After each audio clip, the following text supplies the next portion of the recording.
Assalamualaikum warahmatullahi wabarakatuh. Waalaikumsalam warahmatullahi wabarakatuh. Selamat sore dan salam sejahtera bagi kita semua. Perkenalkan, saya Alessandro yang akan memandu acara pada sore hari ini. Puji dan syukur kami panjatkan kepada Tuhan Yang Maha Esa, sebab atas berkat dan rahmat-Nya, kita dapat berkumpul pada acara hari ini, yaitu webinar Kenali dan Cegah Stunting pada Anak. Sebelumnya, kami ucapkan selamat datang kepada yang terhormat Ibu Farida Fitriana, Eskep, BD MSc, selaku dosen pembimbing lapangan kelompok KKN 149, sekaligus pemateri hari ini. Kepada rekan-rekan anggota kelompok KKN 149, dan seluruh Bapak Ibu hadirin yang tergabung dalam acara hari ini. Bapak Ibu hadirin yang berbahagia, sebelum kita memulai acara pada sore hari ini, marilah kita berdoa sesuai dengan agama dan kepercayaan masing-masing.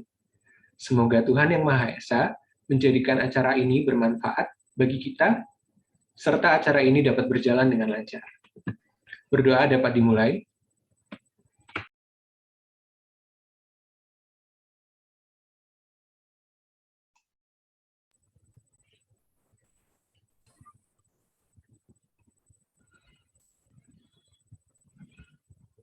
Berdoa dapat diakhiri. Acara pada hari ini akan diawali dengan pengisian pretest oleh seluruh hadirin. Bagi Bapak Ibu hadirin yang tergabung dalam acara sore hari ini, dipersilahkan untuk mengisi pretest melalui link yang kami sediakan pada kolom chat.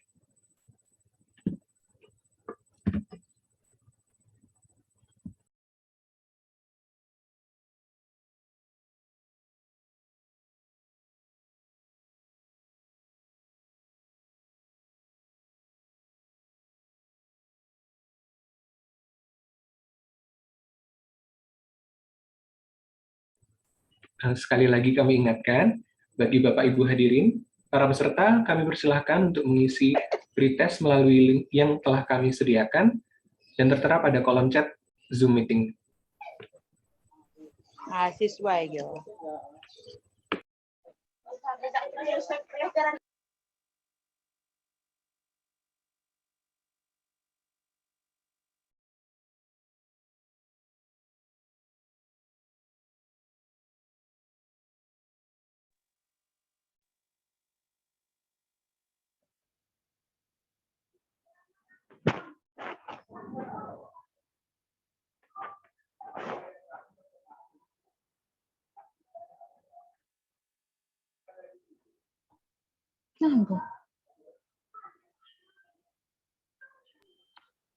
Kayak wingi sing nduk ngene sedayu yo ngono wae.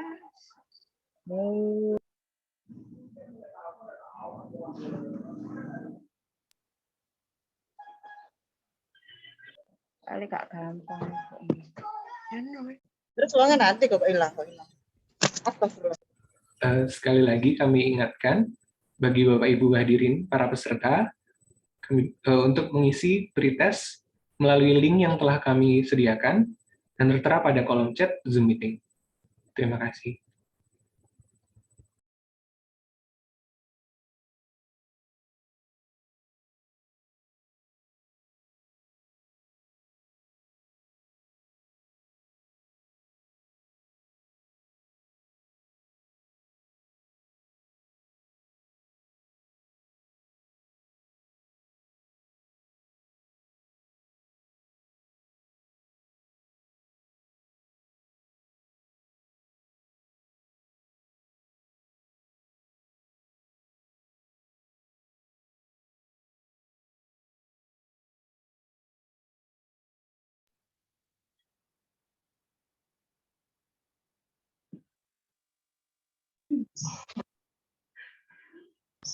Terus mengisi apa gimana? Mengisi tapi kok nggak linknya gimana nih? Mengisi link tapi kok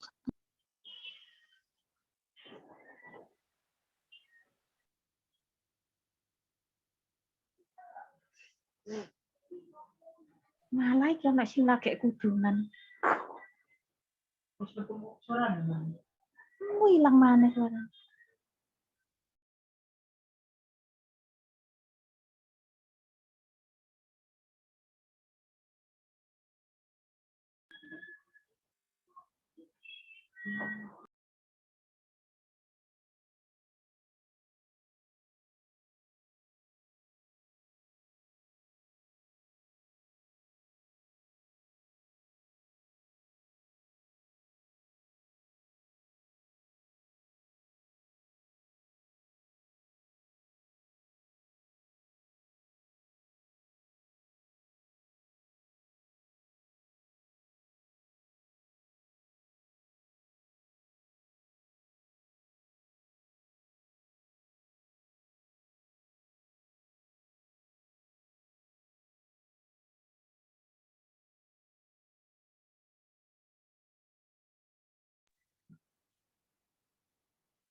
Ada suara itu. Nggak mau.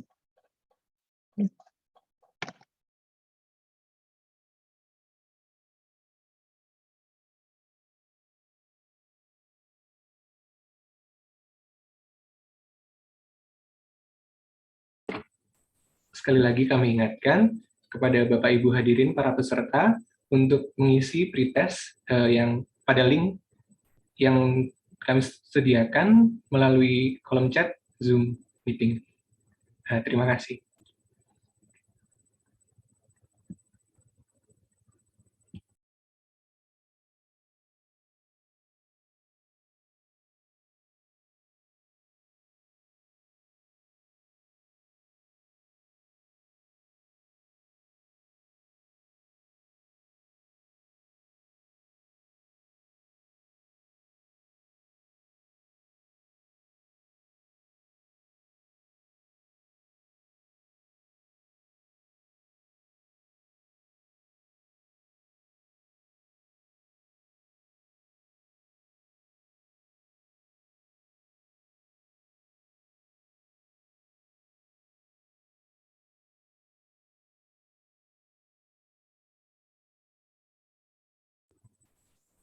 Baik, selanjutnya memasuki acara inti, yakni webinar Kenali dan Cegah Stunting pada Anak. Materi webinar akan disampaikan oleh Ibu Farida Fitriana, Eskep, BD MSc. Kepada Ibu Farida Fitriana, kami persilahkan. Baik, terima kasih Mas Alessandro selaku moderator dan pembawa acara. Saya izin memastikan sebelumnya suara saya apakah sudah jelas? Sudah. Sudah, baik. Selamat sore semuanya, Bapak Ibu. Assalamualaikum warahmatullahi wabarakatuh. Senang sekali rasanya bisa berjumpa Bapak Ibu sekalian di sini. Ini saya kira tidak hanya ibu-ibu ya, tapi juga senang sekali ada bapak-bapak di sini ya, mungkin juga yang di sini barangkali ada dari tentunya wilayah KKN, adik-adik mahasiswa, yaitu wilayah Moro Kerembangan, ataupun mungkin yang di luar dari wilayah Moro Kerembangan, ya itu juga barangkali mengikuti webinar pada kali ini. Baik, sebelumnya saya ucapkan selamat datang dalam acara webinar atau web seminar yang bertemakan tentang stunting pada anak. Ya, jadi perlu Bapak Ibu ketahui bahwasanya stunting ini merupakan masalah utama ya, yang kalau kita lihat ternyata bukan hanya disebabkan oleh masalah kesehatan, tapi juga sangat banyak. Nah, nanti kita akan sharing-sharing atau berdiskusi begitu mengenai apa sih stunting dan bagaimana cara mengetahui dan mencegahnya. Saya mohon izin untuk share screen. Apakah sudah terlihat screen saya?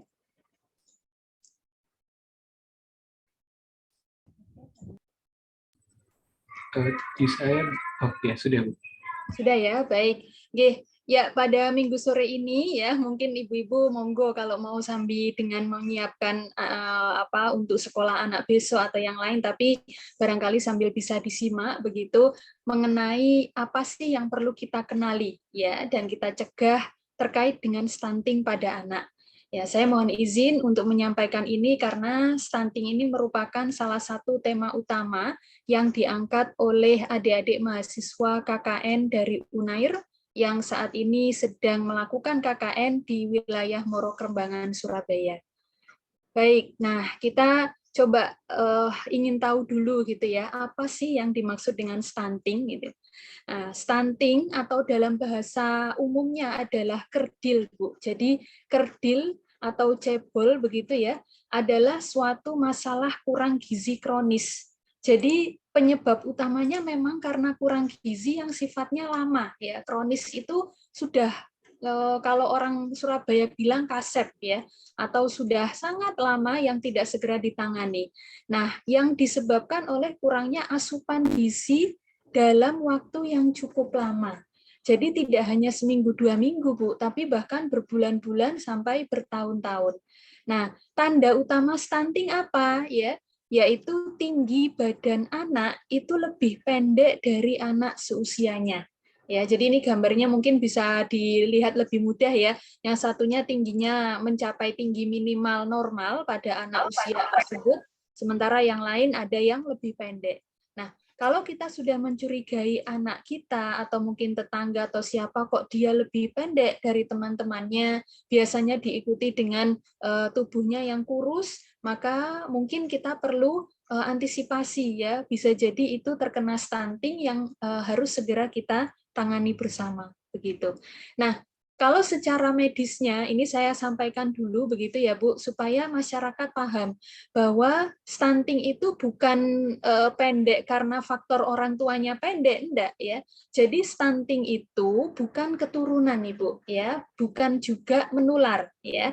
Itu jadi bukan berarti oh bapaknya pendek, ibunya pendek, anaknya pendek. Nah, jadi maksud dari skala pertumbuhan normal itu sudah mengakomodir rata-rata tinggi terpendek sampai tinggi yang paling tinggi gitu ya di rentang usia tersebut. Nah, kalau sudah dia tidak melampaui minimal atau paling sedikit pencapaian tinggi badan yang dimaksudkan di usia tersebut, maka ini sudah kelainan atau yang kita sebut stunting gitu ya atau kerdil tadi ya. Maka di sini umumnya ya di masyarakat kita stunting itu akan mulai tampak ketika bayi usia 2 tahun. Karena kalau bayi yang masih kurang dari setahun itu kan masih digendong ya Bu. Dia apalagi belum bisa jalan, jadi mungkin secara tinggi badan belum terlalu ketahuan. Tapi kalau sudah mulai 2 tahun, nah berarti di sini anak ketika berdiri kok kita lihat kok kayaknya anak ini pendek ya. Mungkin ibu-ibu sudah sangat paham ini anak seusia segini kan harusnya segini, wong tetangga saya segini. Nah, ya jadi ada indikasi ke sana. Nah, jadi kalau secara medisnya, kalau kita lihat berdasarkan kurva, ibu-ibu kalau di rumah ada balita atau ibu hamil ya, dan jenengan diberi buku PINK ya atau buku KIA, itu nanti ibu melihat KMS ya, kartu menuju sehat, itu ada tinggi badan terhadap umur ya. Dan itu ada di kisaran min 3 sampai kurang dari min 2. Ini kategorinya pendek. Kalau bahkan kurang dari min 3 itu kategorinya sangat pendek ya. Kebetulan saya bidan, jadi mungkin nanti kita bisa sambil diskusi gitu ya ibu-ibu, bapak-bapak. Nah, ini contohnya ya. Ini kalau kita para tenaga medis melihat seseorang itu stunting ya, seorang anak, misalkan ini saya pakai grafik 2 tahun, Bu. Katakanlah ini saya beri contoh satu titik di sini ya, semoga terlihat. Ada anak A gitu ya namanya, namanya misalkan A. Terus dia usianya 2 tahun, 2 tahun lebih 2 bulan. Maka ini saya tarik ke atas, terus saya hitung tingginya berapa, pakai tinggi badan ya, pengukur tinggi badan yang biasanya nempel tembok ya. Itu ibu-ibu sudah pasti paham ya, apalagi ibu kader di sini. Nah, kok saya dapati tingginya hanya 75-an senti ya. 75 cm saya tarik ke sini ya. 2 tahun 2 bulan 75 cm itu termasuk sangat pendek ya. Ketahuannya dari mana, Bu? Nah, monggo Bapak Ibu melihat di sini ada garis hijau. Ya, semoga terlihat nggih. Kalau ada buku pink mungkin bisa sambil dibuka, Bu, di bagian kartu menuju sehat. Nah, ini ada garis 0, ini maksudnya normal, ideal ya, ideal. Kalau di kisaran ini ya, ini berarti masih dalam kategori normal meskipun tidak ideal. Di sini pun juga ya, masih kategori normal meskipun tidak ideal atau kurang ideal. Tapi kalau sudah memasuki antara ini ya, merah ke hitam, ini sudah pendek ya. Terus kemudian kalau malah di bawahnya hitam, ini sudah sangat pendek. Sebaliknya, kalau di atas berarti anak ini tergolong tinggi jika di sini, ya. Kalau di atasnya hitam berarti sangat tinggi, ya. Itu loh, berarti sangat tinggi juga nggak bagus. Nah, itu ada kaitannya dengan kelainan hormon. Tapi yang kita bahas di sini adalah stunting, di mana masalah Indonesia utama itu rata-rata anak-anak balitanya itu ada di kisaran sini, Bu. Jadi kategorinya pendek. Atau bahkan, maaf, di kisaran sini ya, kategorinya pendek, atau bahkan di kisaran sini, sangat pendek. Nah, kenapa sih Bu Bidan kok misalkan pendek aja jadi masalah? Loh, jangan salah ya, pendek itu mengindikasikan banyak hal kalau untuk anak-anak, Bu. Kalau untuk orang tua, nggak masalah ya. Artinya anak-anak itu kan butuh perkembangan otak, butuh kemampuan belajar, dan lain-lain. Mari kita lihat di sini. Jadi kenapa kok sekarang ya, terutama di Surabaya dan Jawa Timur, itu masalah stunting menjadi hal yang sangat diperhatikan. Betul ya. Nah, jadi di sini ternyata negara kita, Indonesia, itu memiliki jumlah anak stunting yang tertinggi se-Asia Tenggara, Ibu. Jadi kita ini sudah ranking 1 se-Asia Tenggara. Kita bahkan sudah lebih dalam tanda kutip lebih tidak baik gitu ya daripada negara-negara yang baru merdeka seperti Timor Leste, Laos ya. Nah, itu justru ini sangat aneh ya di usia negara kita yang sudah 74 tahun gitu ya, tapi kita masih memiliki anak stunting bahkan tertinggi se-Asia Tenggara. Nah, ini kok bisa gitu ya. Makanya sekarang kita ayo bergandengan tangan gitu ya, terutama di sini para ibu yang sedang memiliki bayi balita, kemudian suami ya, atau mungkin adik-adik remaja yang nantinya akan menikah, atau mungkin remaja cewek cowok ya, atau mungkin ibu-ibu yang anak-anaknya sudah besar yang mau menikah ya, yang nantinya jadi nenek, atau mungkin yang nantinya akan ngunduh mantu gitu ya. Jadi semuanya penting dalam hal ini ya. Kenapa? Karena begini Bu, ini yang perlu saya sampaikan, bahwa stunting itu terjadi di seluruh elemen masyarakat. Jangan dikira stunting itu hanya dialami, maaf, orang yang tidak mampu ekonomi. Buktinya, anak Indonesia yang justru kena stunting itu malah dari keluarga yang mampu. Malah dari orang tua yang pendidikannya tinggi. Nah, ini kan miris. Kok bisa gitu loh ya.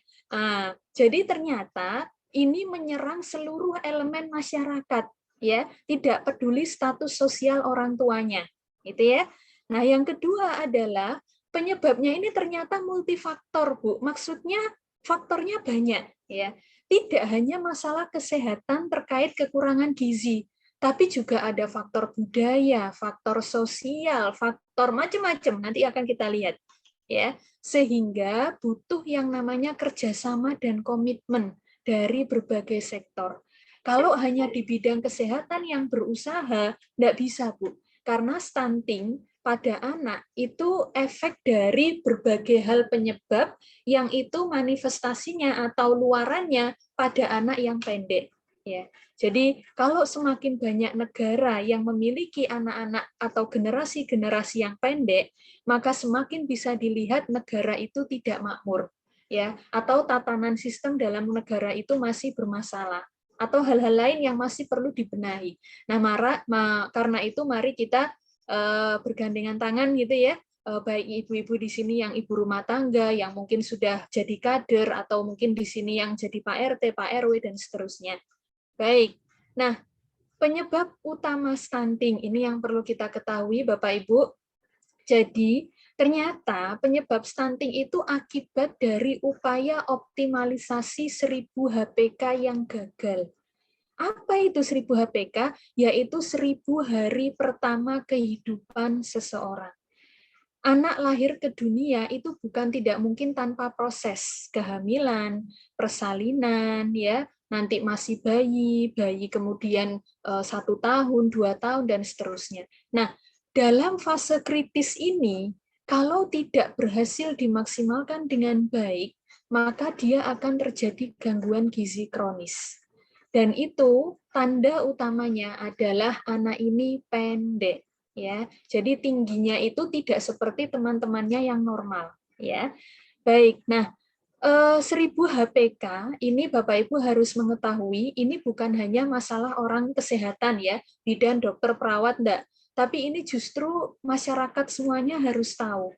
Karena panjenengan nanti ya tidak akan mungkin dong berharap anak keturunannya kok ada yang bermasalah gitu ya, mungkin yang sakit-sakitan, atau mungkin yang kerdil, atau mungkin yang maaf secara akademik di sekolah tidak terlalu baik. Nah, karena itu kuncinya Ibu, sebelum mereka hadir ke dunia ini, atau yang sudah lahir ya barangkali, kita optimalkan di 1000 hari pertama kehidupannya.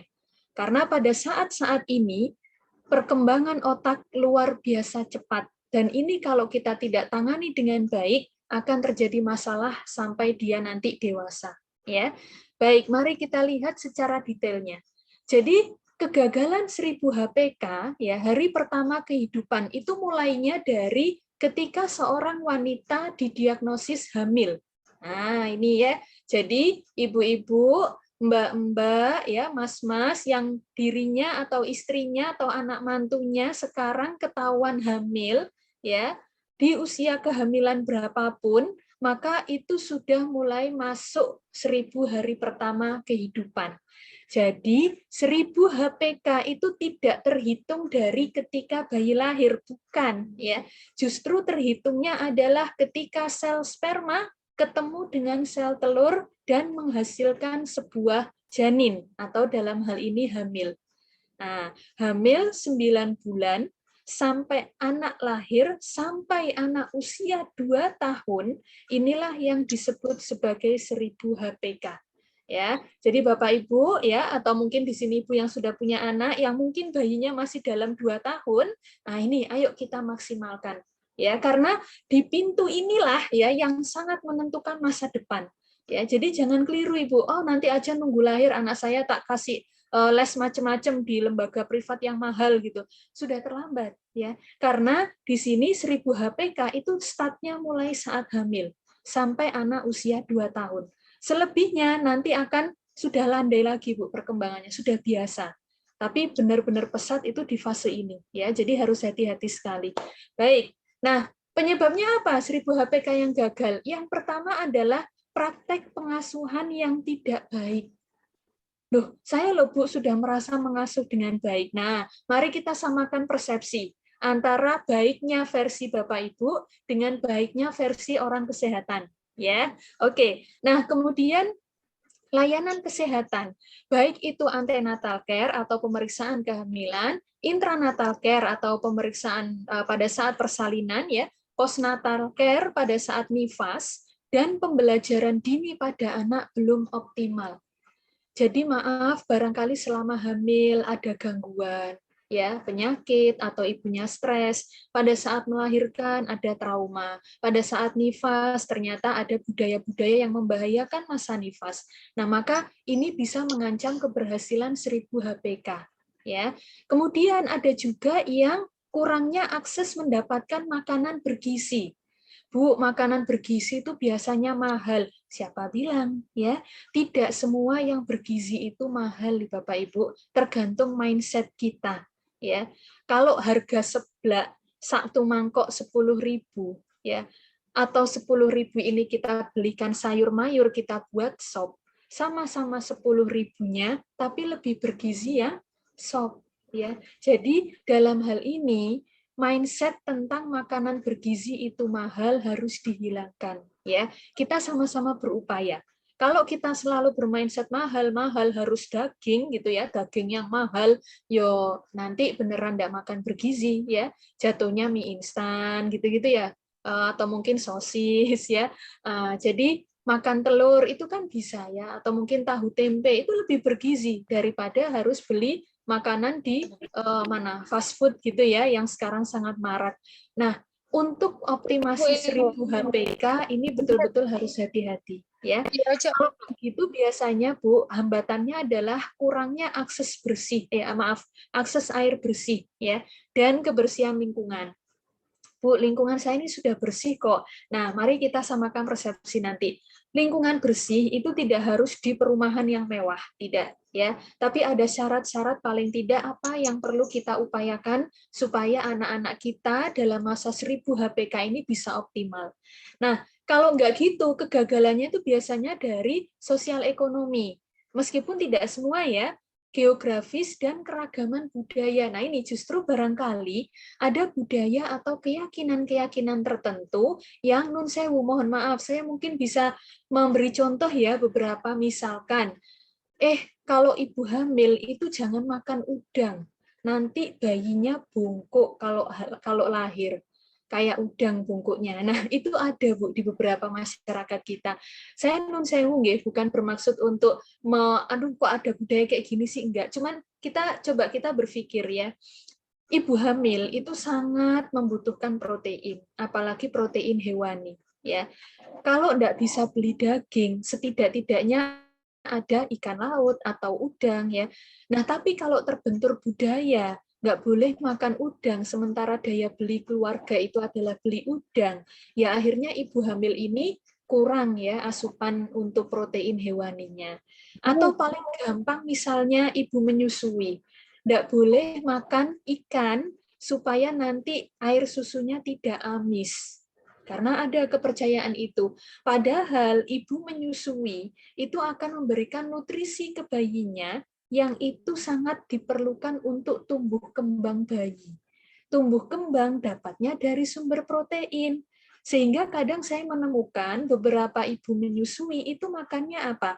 Banyak nasi, tahu, dan tempe, putihan ya kalau orang kita bilang, tapi tidak boleh makan segala macam ikan laut ya, dan semuanya. Pokoknya tidak boleh karena takut amis. Telur pun tidak boleh. Ya, nah ini ya. Jadi barangkali memang diyakini itu benar dari sisi budaya, namun barangkali kita di sini perlu juga untuk melihat bagaimana kebutuhan ibu nifas, dan sebenarnya itu tidak masalah Ibu ya, jadi tidak ada efek amis ya, tapi justru itu dibutuhkan kecuali kalau memang ibunya alergi ya. Jadi kalau misalkan ibunya sudah punya bakat alergi sejak sebelum menikah, setiap kali makan ikan kok gatel-gatel, ya itu dihindari ya. Cari pengganti yang lain yang sekiranya tidak menimbulkan alergi. Itu. Baik, saya lanjutkan. Nah, ini saya coba bahas satu-satu nggih supaya kita lebih paham begitu. Jadi apa sih yang dimaksud praktek pengasuhan yang tidak baik? Yang pertama adalah kurang pengetahuan tentang kesehatan dan gizi sebelum dan masa kehamilan. Mbak-mbak di sini barangkali ada yang mau menikah dalam waktu 3 bulan ke depan, atau mungkin ibu-ibu yang habis ini mau ngunduh mantu ya. Jadi memang persiapan pernikahan itu ribet ya Bu ya, sampai harus sewa ini itu ya, apalagi sekarang sudah boleh mengadakan resepsi di tempat terbuka gitu ya, beda dengan beberapa bulan lalu karena COVID ya. Nah, tapi jangan sampai kesibukan menyiapkan hari pernikahan itu menghalangi atau menyita perhatian Bapak Ibu sekalian dalam menyiapkan gizi, terutama si pengantin wanita. Kenapa? Karena si cewek inilah yang akan hamil dan melahirkan keturunan. Kalau cewek yang mau menikah ini kok anemia, kurang darah, atau dia status gizinya kurus, atau kegemukan, atau dia itu sering sakit-sakitan, maka ini kita sehatkan dulu, ya. Ayo mulai diubah pola makannya. Karena sekarang banyak sekali Ibu remaja putri atau dewasa muda yang perempuan karena faktor banyaknya iklan ya. Wah, makanannya sudah enggak karu-karuan ya. Yang mulai junk food ya atau makanan ya cepat saji seperti itu atau mungkin makanan instan luar biasa sekarang ya. Justru makan buah sayurnya kurang. Sehingga nanti pada saat menikah kemudian 2 bulan kemudian didiagnosa hamil. Nah, ini posisi janin yang mau tumbuh sedang dalam 1000 HPK, ini ada di rahim yang sebenarnya belum optimal secara gizi. Nah, ini kan Eman ya. Jadi kita siapkan dari sekarang, ibu-ibu yang punya remaja putri atau yang sudah punya anak usia 20 tahun ke atas yang dalam waktu dekat akan menikah, ya, ini perlu diperhatikan. Oke, kemudian bisa juga ya mereka yang sudah melahirkan. Bayi ini sudah lahir, tapi lihat di sini bahkan lebih dari separuh ya. Anak-anak kita itu tidak mendapatkan ASI eksklusif ya. ASI eksklusif itu apa? Saya yakin Bapak Ibu sudah paham ya. ASI saja tanpa makanan atau minuman apapun selama 6 bulan pertama kehidupan bayi. Ya. Jadi tidak ada cerita, Bu, saya anaknya ASI eksklusif kok. Terus kalau misalkan ibunya bekerja, ya dikasih susu formula, Bu. Itu bukan ASI eksklusif ya, itu campuran sudah ya. Atau mungkin begini, Bu, saya ini ASI eksklusif kok sampai 6 bulan, bahkan sampai 2 tahun. Tapi ini apa? Ibu saya minta supaya cucunya itu diberi pisang setiap pagi sejak usia 5 bulan atau sejak usia 3 bulan. Ini bukan ya. Jadi ASI saja sampai usia 6 bulan. Nah, itu ya. Bu, tapi kan nanti bayi saya lapar. Coba sekarang kita membuat secara ilmiahnya dulu nggih. Awal-awal ibu kalau habis melahirkan, nah ini mungkin Bapak Ibu yang sudah pengalaman ya, jangan kaget kalau ASI-nya masih sedikit yang keluar atau bahkan ada yang belum keluar ya. Jadi itu tidak masalah Ibu, bukan berarti terus putus asa loh. ASI-ku enggak keluar ya sudahlah pakai susu formula gimana lagi. Enggak ya. Jadi ASI itu butuh waktu sampai 3 hari untuk bisa terproduksi secara lancar ya itu. Nah di saat yang sama ini keajaiban Tuhan ya Bu ya, di saat yang sama bayi yang lahir normal sehat itu kuat Ibu dengan makanan atau ASI yang sangat sedikit tadi sampai 3 hari karena mereka punya cadangan lemak coklat yang itu sudah dia bawa dari lahir ya itu. Nah dalam hal ini kita perlu tahu juga bahwa lambungnya bayi itu hanya sebesar biji kacang merah. Ibu pernah tahu kacang merah? Kucil Ibu. Jadi kalau bayi menangis ya di usia 1 sampai 3 hari itu bukan berarti selalu lapar.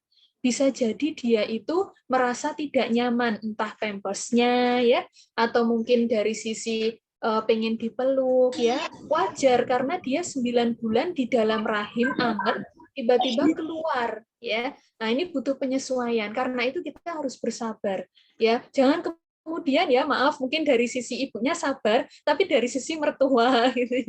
Kadang fenomena kita di situ udah berikan aja nangis terus belikan susu formula masa nggak bisa beli. Nah, ini hati-hati. Loh, kenapa sih Bu kok harus ASI? Nanti saya jelaskan ya.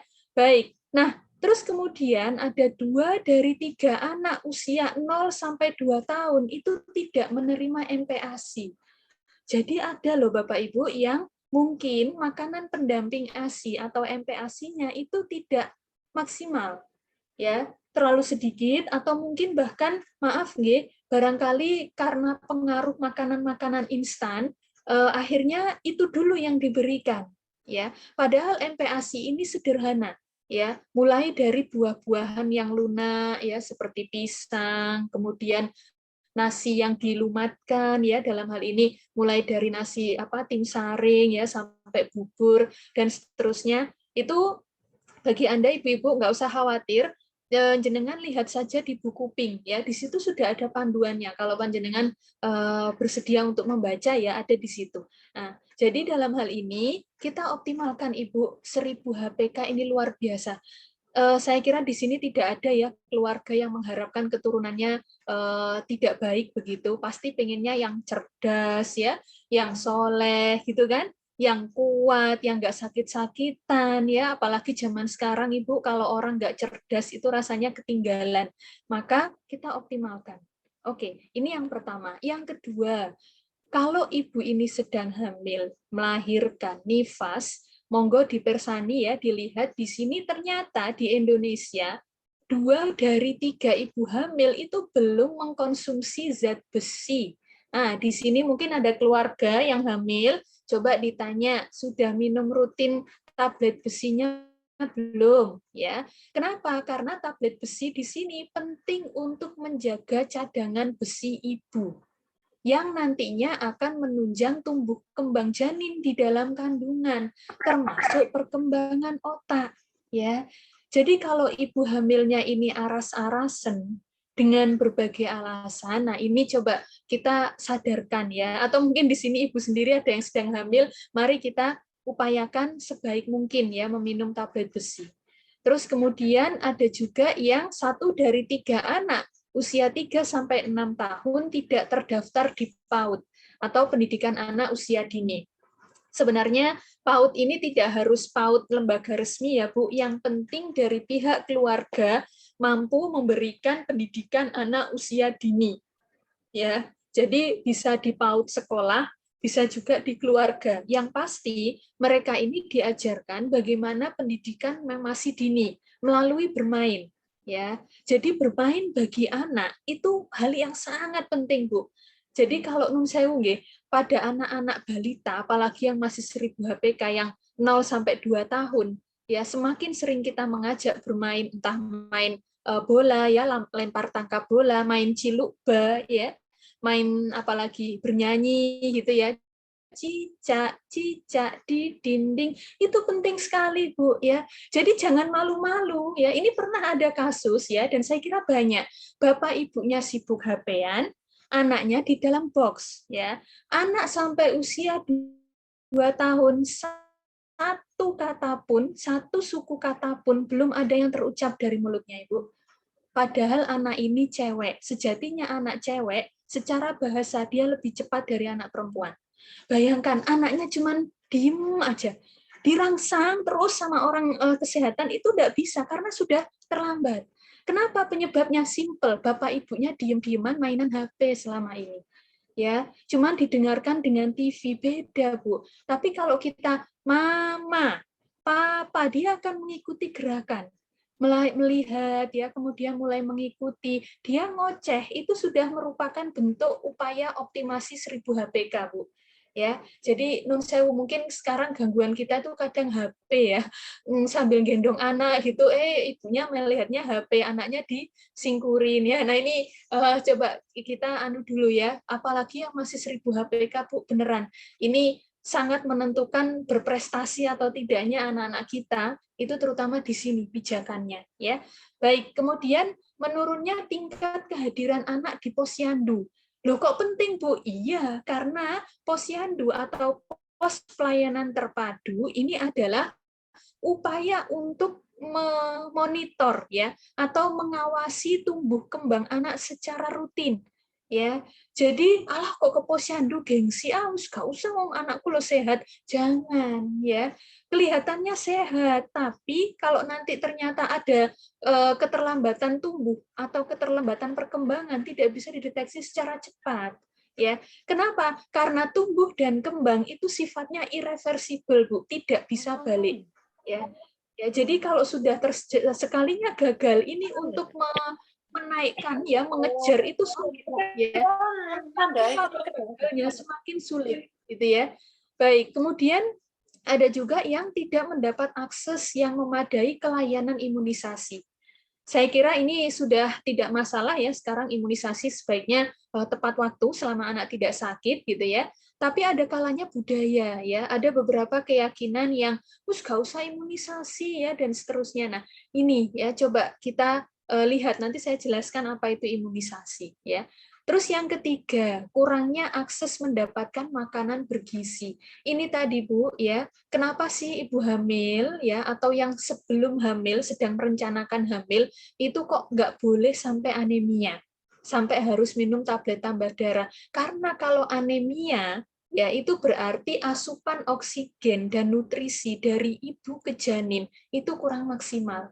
Sehingga nanti akan ada prematur, berat bayi lahir rendah, atau mungkin ada kecacatan yang terbawa saat lahir ya. Dan ini sangat berpotensi menimbulkan stunting. Ya, jadi bahasan kita hanya stunting, tapi ternyata kalau diusut ini multifaktor, jadi luar biasa Bu.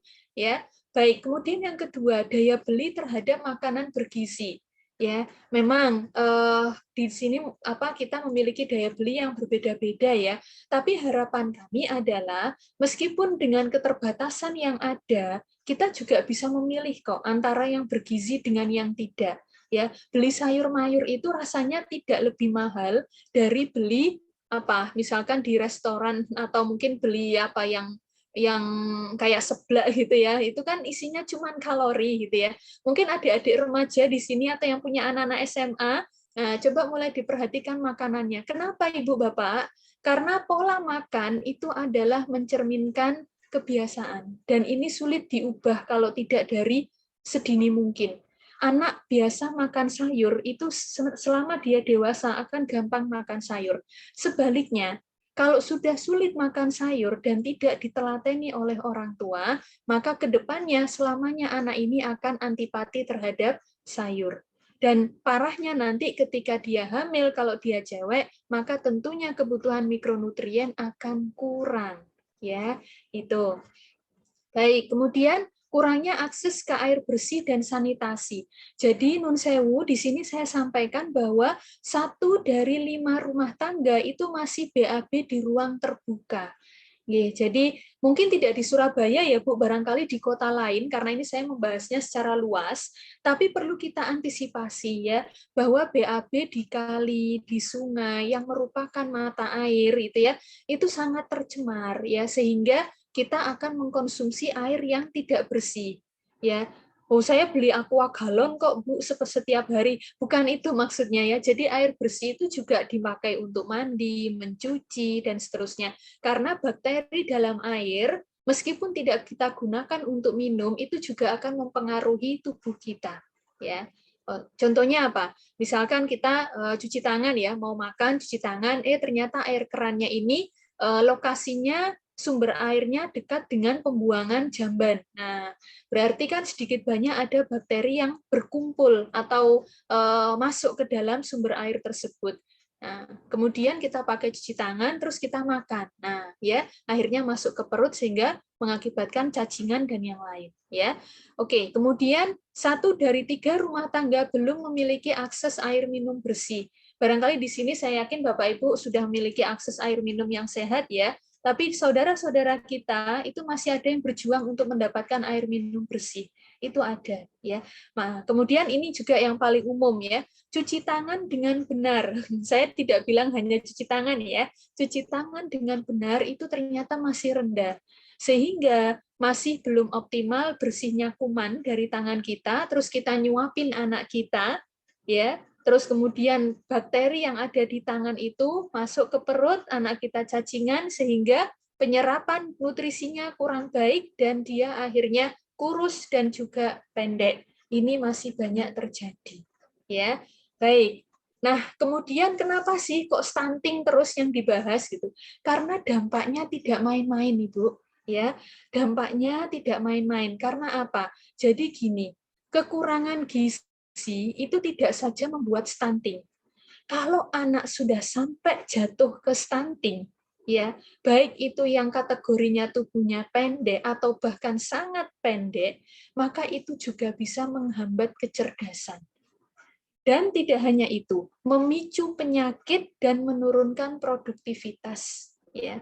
Biaya kesehatan tentunya tidak murah ya. Lebih baik mencegah daripada mengobati. Salah satunya adalah mengoptimalkan 1000 HPK. Ya, bayangkan Ibu kalau anak kita sakit-sakitan, kasihan ya, kasihan. Baru masuk 1 minggu, 2 hari nggak masuk karena ada aja gitu ya. Padahal teman-temannya yang lain mungkin masih tahan gitu. Nah, maka di sini penting ya. Nah, ini ada gambar menarik dari Nelson ya. Jadi ini semacam apa ya Bu, pencitraan ya. Jadi pencitraan seorang anak ya. Ini kepala gitu ya. Ketika dilihat dari samping ya, dari samping begini. Nah, perkembangan otak anak stunting lihat di biru-birunya Ibu. Biru-biru ini adalah saraf-saraf neuron-neuron yang mana jika semakin banyak anak ini semakin cerdas. Sebaliknya, semakin sedikit ngapunten, semakin tidak cerdas atau dalam bahasa kasarnya apa ya bodoh begitu nggih. Sehingga di sini kita lihat cuma sedikit Bu biru-birunya. Ya. Kemudian ini perkembangan otak anak sehat normal itu seperti ini. Ya. Nah, sehingga dalam hal ini ada yang namanya gagal tumbuh tadi ya, di mana faktor utamanya mulai dari lahir, dia berat lahirnya sudah rendah. Begitu masa pertumbuhan, anaknya kecil, pendek, kurus. Ya, ini. Kemudian kalau dia sekolah ya, atau sedang dalam proses stimulasi, itu diajari gak iso-iso ya, kalau orang Jawa bilang lemot. Nah, ini bukan karena dianya lemot, Bu, tapi memang dari stuntingnya inilah yang menyebabkan itu ya. Jadi hambatan perkembangan kognitif dan motorik sehingga sangat berpengaruh pada perkembangan otak dan keberhasilan pendidikan. Ya kan eman Bu ya, bukan berarti alah wis lulus SMA wae. Monggo kalau memang mau SMA, S1, S2, tapi yang pasti kita sebagai orang tua bertanggung jawab menyiapkan otak ini secara optimal. Dan kembali lagi, menyiapkan 1000 HPK itu tidak mahal. Ya, sudah difasilitasi. Contohnya apa? Tablet besi, Bu, itu gratis dari pemerintah. Ya, sehingga kita tinggal minum bagi mereka yang hamil. Remaja-remaja sekarang sudah digalakkan pemberian tablet besi untuk remaja putri. Ya, apalagi saat menstruasi sehingga tidak anemia. Nah, maka itu silakan untuk dioptimalkan, ya. Oke, kemudian kalau sudah dewasa, gangguan metabolik pada usia dewasa sehingga ini meningkatkan resiko penyakit tidak menular.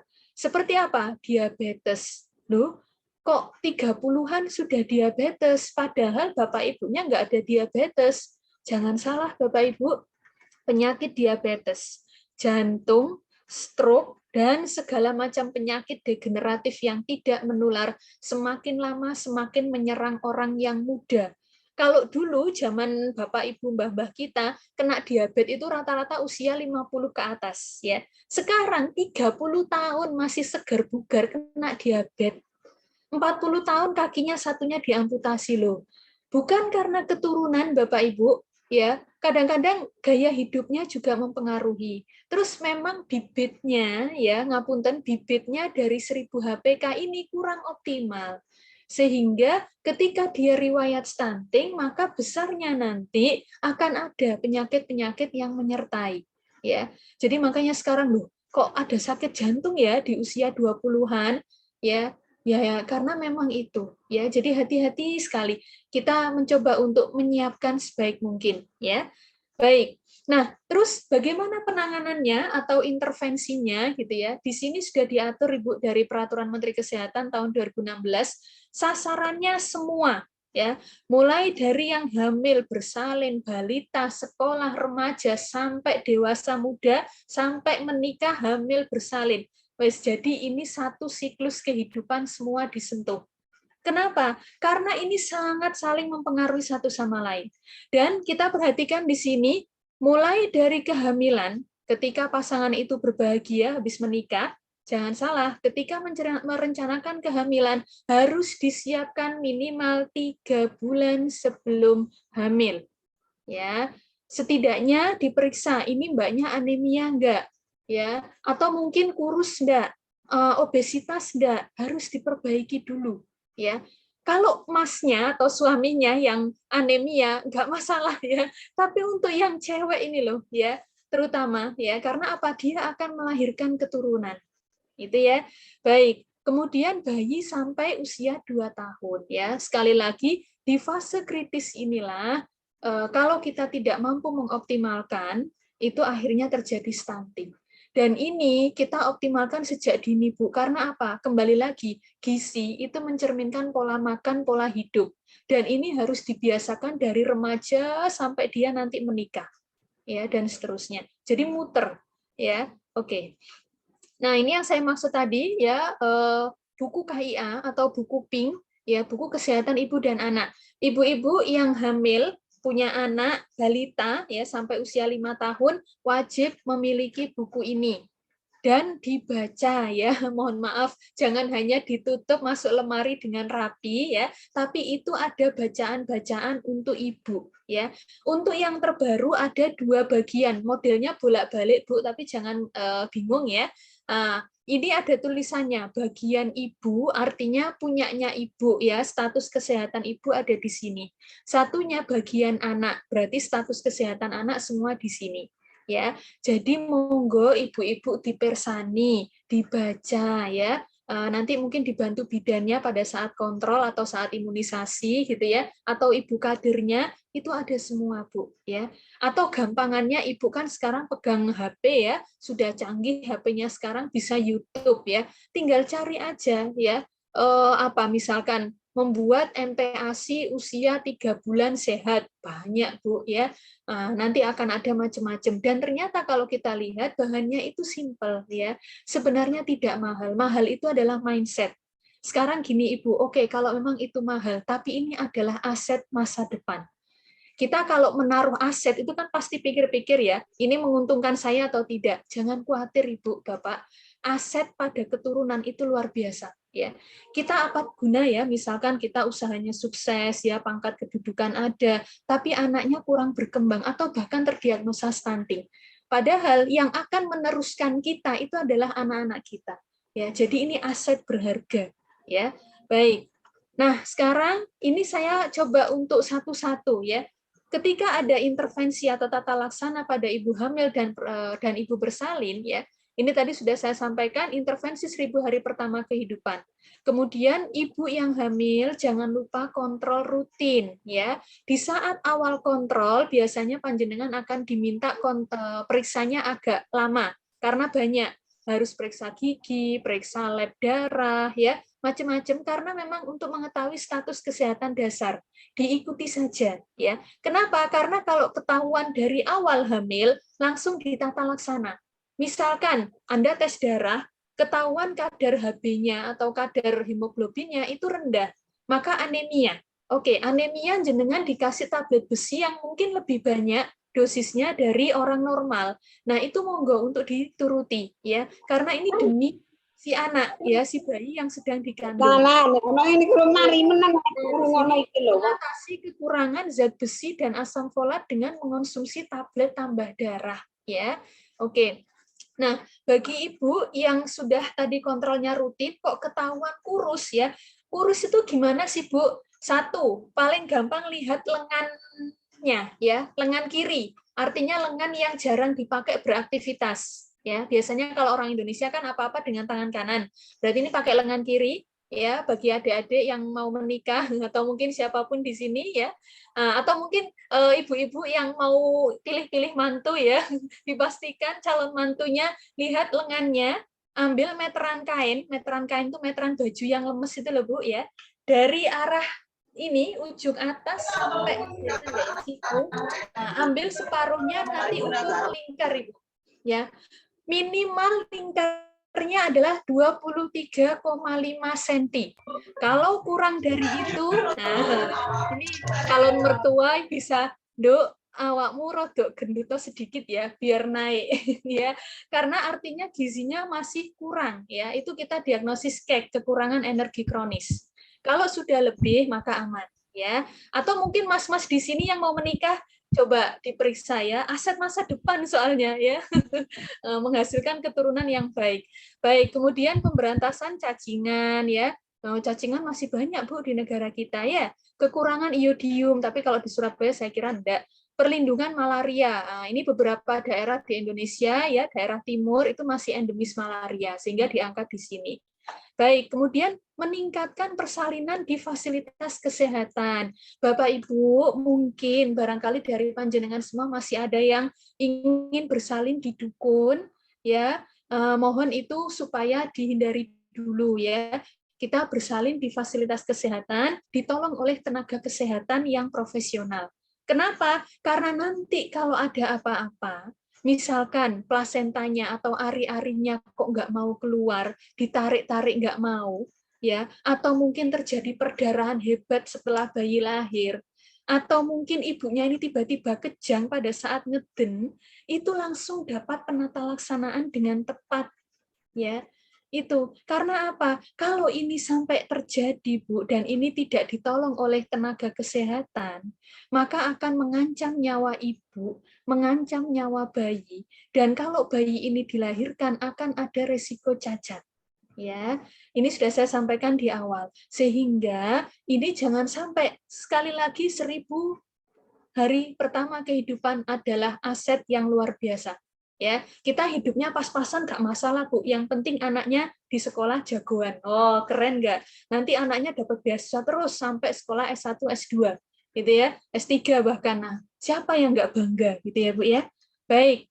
Nah, sekarang di sini kalau sudah ada ibu menyusui dengan anaknya usia 0 sampai 6 bulan, maka pada saat melahirkan, usahakan kita melakukan inisiasi menyusu dini. Apa itu? Ketika bayi lahir jebret, ditaruh ke dada ibu supaya bayi ini mulai mengendus, payudara ibu. Ya, ini pengenalan yang sangat penting, Bu, 2 jam pertama atau minimal 1 jam. Ya, oke. Kemudian pemberian kolostrum. Kolostrum itu apa? Susu jolong, susu kuning yang biasanya pertama kali keluar yang dianggap itu kotoran, itu bukan kotoran, Bu ya. Itu cairan emas, ya, cairan emas. Jadi Tuhan yang Maha Kuasa itu memberikan itu pertama kali jebret keluar, jangan dibuang, Bu. Benar, itu enggak ada gantinya dimanapun. Ya, itu sampai orang Barat bilang itu cairan emas, ya. Jadi jangan dibuang, oh itu rusak sampai putih dulu, dibuang ke wastafel. Ya, itu sangat mahal ya. Itu harus diberikan ke bayi. Kenapa? Karena kolostrum ini tidak akan keluar lama. Hanya 1 kali, maksudnya saat awal-awal persalinan, dan itu pastikan bayi mendapatkannya. Ya, itu ya Bu ya. Oke, kemudian mendorong pemberian ASI eksklusif ya. Jadi teruskan Ibu sampai 6 bulan ya. Oke, kemudian mendorong Ibu cara cuci tangan yang benar. Nah, ini Ibu ya, barangkali bayinya habis pup, BAB, nah, jangan lupa cuci tangan dulu sebelum merawat ya, misalkan membersihkan kemaluan atau mungkin kemaluannya bayi, kemudian menyusui ya, cuci tangan yang benar ya. Oke, dan seterusnya ini tadi sudah sama. Baik, nah terus kalau anaknya sudah agak besar, 7 sampai 23 bulan ya. Maka ketika anak sudah masuk 6 bulan ya, maksudnya 6 bulan ke atas, maaf, usia 7 bulan, maka ini sudah harus disiapkan MPASI-nya, makanan pendamping ASI. Saya kira di sini sudah banyak ya buatan rumah ya yang sekiranya Ibu-ibu sudah paham ya. Nah, itu bisa Bu ya, monggo. Jadi kalau memang kita bingung ya atau mungkin sibuk dengan bekerja, monggo itu disiapkan dengan cara itu silakan. Ya, prinsipnya kembali lagi ke mindset. Kalau kita mulai males memberikan ASI, Bu, pikirkan ini aset ya. Anak kita itu aset kita ya. Oke. Kemudian menyediakan obat cacing ya, anak-anak kita juga riskan cacingan ya. Kemudian suplementasi zinc ini kalau terjadi dehidrasi, diare gitu ya. Nah, terus mendorong imunisasi dasar lengkap. Bu, zaman sekarang penyakit tambah aneh-aneh, tambah macam-macam ya. Virus ya, kita tahu COVID yang mutasinya sangat cepat, ini sudah ada varian baru. Maka sebagai bentuk upaya optimasi 1000 HPK, mari kita lengkapi imunisasi dasar anak-anak kita. Ya, setidaknya ini merupakan bentuk kasih sayang kita. Ya, ini loh, Nak, kamu tak kasih imunisasi supaya kamu nanti kalau ada sakit ini kamu setidak-tidaknya sudah punya kekebalan. Ya. Oke, melakukan pencegahan dan pengobatan diare. Baik, nah ini intervensi dengan sasaran balita, Bu ya, bayi sampai usia 5 tahun harus dipantau tumbuh kembangnya. Ya, jangan sampai kasus yang tadi bapak ibunya mampu, tapi ketika sama anaknya selalu main HP, diem-dieman asik sendiri ngegame atau YouTubean ya, ngeliatin vlog orang, sementara anaknya hanya di dalam box, klunak-klunuk sendiri, nggak ada yang beri stimulus. Ini miris rasanya, miris ya. Dan ini Bu, pemulihannya sulit ya, untuk catch up atau menangkap anak yang sudah terlanjur terlambat ini tidak mudah, butuh ekstra ya. Padahal kalau kita secara logika kan ya nenek kita kan mengajari ya, diajari ciluk ba, diajari bilang mama papa, diajari bilang maem ya, ditunjukkan binatang, oh kucing meongnya mana meongnya. Itu jangan dikira kita so imut ya Bunda, itu bukan so imut. Itu ada makna yang luar biasa untuk anak kita ya. Oke, jadi bukan hanya gemuk, oh kelihatan gemuk ginuk-ginuk gitu ya, tapi anaknya ketika dirangsang stimulus gak nyaut. Nah ini ya. Oke, jadi harus imbang perhatian kita, pertumbuhan, perkembangan. Tumbuh itu artinya tinggi, perkembangan itu kemampuan kaitannya dengan perkembangan otak. Ya, itu.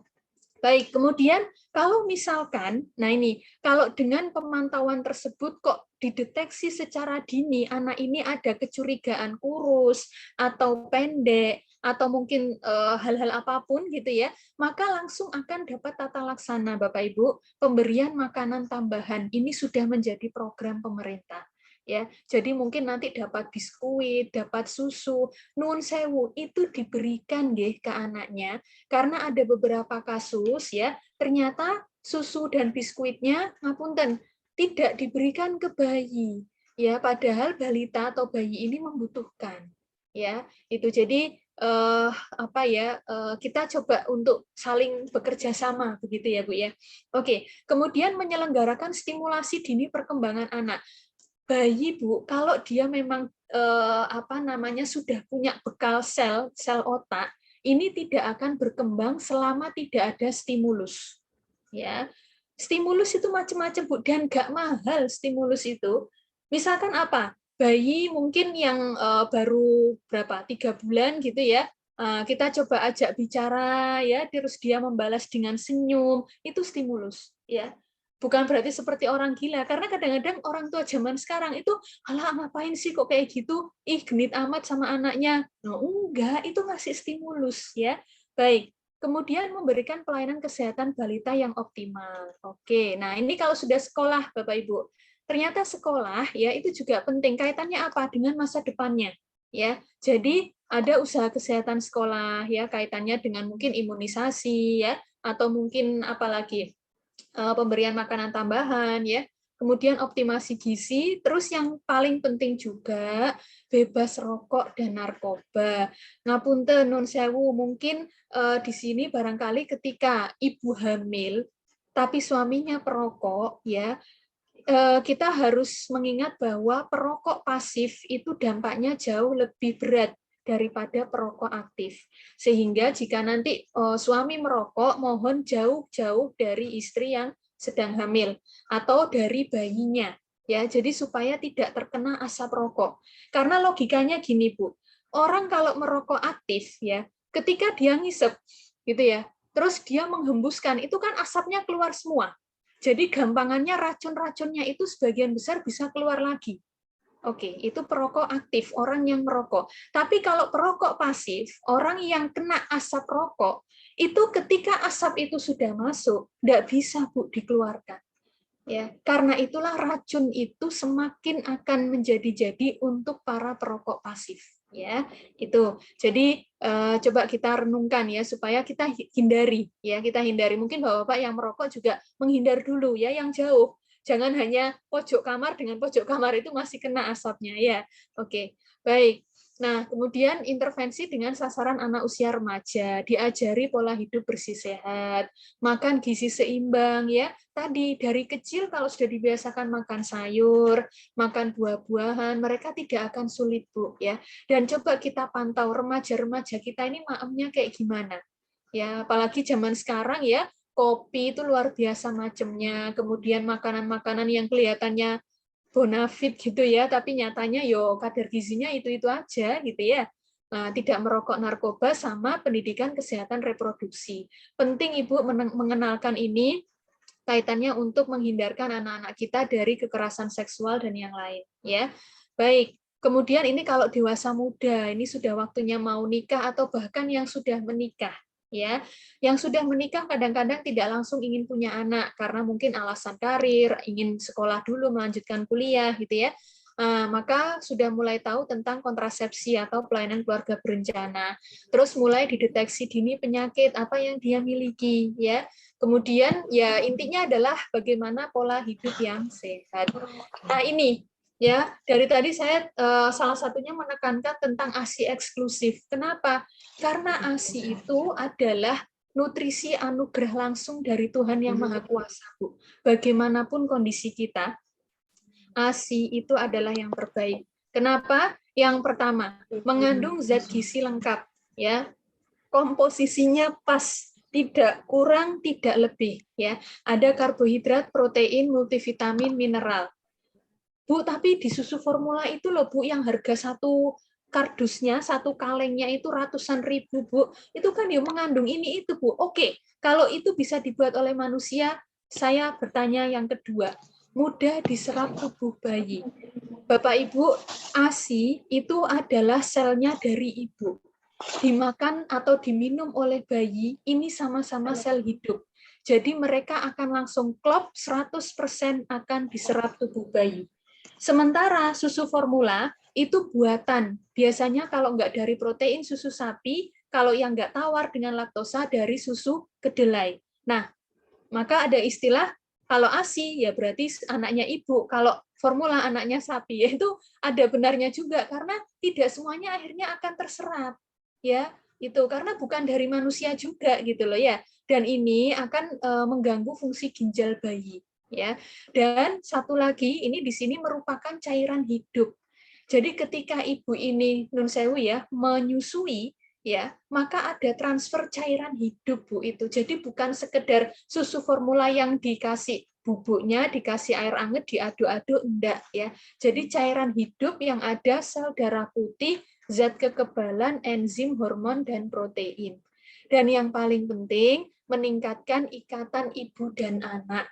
Ya, jadi ibu yang menyusui itu kan pasti menyusui bayinya dengan kasih sayang, ya, sehingga nanti harapannya ketika dewasa dia akan mudah untuk dinasehati, nurut sama orang tua, ya, karena dulunya sering mendapatkan atau selalu mendapatkan ASI, ya. Jadi secara umum lebih hemat, lebih sehat dan anak cerdas. Syaratnya satu ya, ini. Ya, dukungan suami, keluarga itu sangat penting dalam ASI eksklusif. Kadang-kadang ini curhatan dari seorang ibu yang menyusui, pengennya ASI eksklusif, tapi kadang-kadang nenek dari si bayi itu gak sabar. Akhirnya apa? Ibu tertekan dan akhirnya ASInya karena stres nggak keluar ya. Jadi butuh dukungan bersama ya. Suami pun harus mendukung ya. Baik. Nah, di sini ya makanan pendamping ASI usia 6 sampai 24 bulan ini sudah harus kita pikirkan ya. Memberikan MPASI tapi sampai 2 tahun ini juga ASI tetap diberikan ya. Karena di dalam Al-Qur'an bagi yang muslim pun ya sudah dianjurkan memberikan ASI hingga usia 2 tahun ya. Nah, kemudian setelah berusia 6 bulan, bayi harus mendapatkan kapsul vitamin A. Dan ini bisa didapatkan di posyandu atau puskesmas. Gitu ya, Bu ya. Baik, nah sekarang imunisasi ya. Jadi intinya adalah upaya untuk menimbulkan kekebalan secara aktif. Sehingga kalau ada penyakit yang sama, dia kalaupun sakit itu tidak sampai parah, hanya ringan saja atau bahkan tidak sampai sakit ya. Nah, ini adalah, saya kira ibu-ibu sudah tahu ya, harus tahu ya, ini tabel ini adalah imunisasi dasar untuk bayi sampai usia 1 tahun pertama, kemudian yang ini adalah usia 18 sampai 24 bulan. Ini booster atau ulangannya. Nah, ini menunjukkan bulan umur bayi, ini adalah nama-nama imunisasinya. Putih ini adalah waktu ideal diberikan. Jadi 0 bulan, nggak sampai sebulan umurnya, harus sudah masuk hepatitis B ke 0. BCG yang di siku, yang ada, yang di lengan atas, yang menimbulkan agak bulatan kecil itu tanda itu ya Bu, itu antara 0 sampai 1 bulan itu harus sudah diberikan. Nah, putih-putih ini Ibu ikuti ya. Nanti dari bidan atau dokter atau perawat yang di puskesmas atau tempat praktek manapun akan mengingatkan kunjungan ulang. Nah, itu mohon untuk dipatuhi dengan tertib Ibu. Ya, sebisa mungkin kita memberi imunisasi anak-anak kita di wilayah yang putih-putih ini. Kalau ternyata ada kendala, misalkan sakit ya kan tidak boleh diimunisasi, maka kita gunakan yang zona kuning. Artinya lebih baik diberikan daripada tidak sama sekali ya. Itu tapi tetap kita upayakan yang putih ini ya. Baik, nah kemudian ini pengasuhan anak yang baik. Contohnya apa? Nah, jadi pengasuhan itu ternyata bukan masalah ketika anaknya sudah lahir dibelikan mainan apa, enggak ya, tapi sejak dalam kandungan atau bahkan sejak sebelum hamil ya, memperhatikan pertumbuhan janin selama kehamilan ya, kemudian makanan terbaik untuk tambah darah ya, atau mungkin tinggi protein ya, kemudian menghindari hal-hal yang dapat mengganggu kehamilan, semuanya dihindari, asap rokok, alkohol, stres ya, binatang pembawa agen penyakit ya, itu juga dihindari.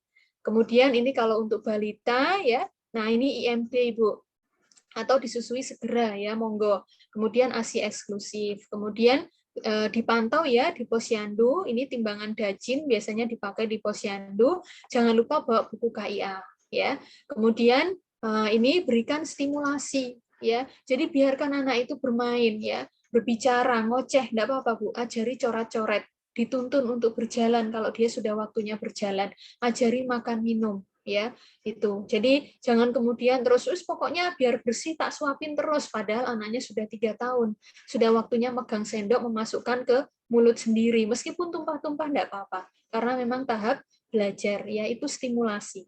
Baik, nah ini kita memeriksakan tumbuh kembang ya, pertumbuhan, terutama di sini pemantauan tinggi dan berat badan itu secara rutin ya.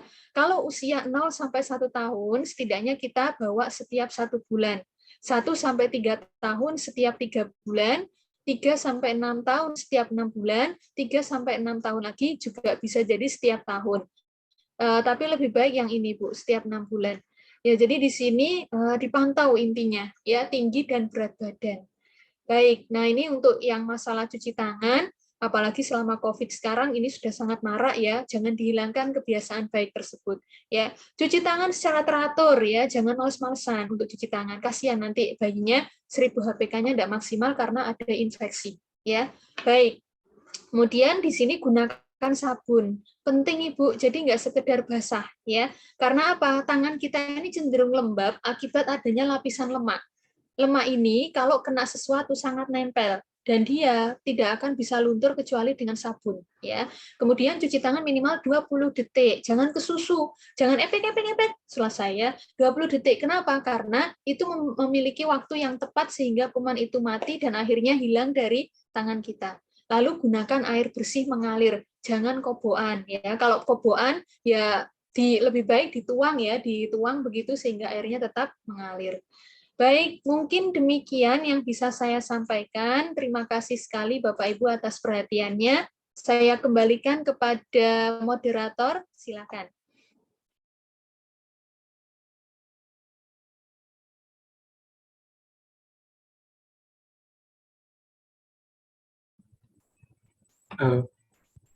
Baik, terima kasih untuk Ibu Farida Fitriana yang telah menyampaikan materi yang luar biasa, bermanfaat bagi kita sekalian.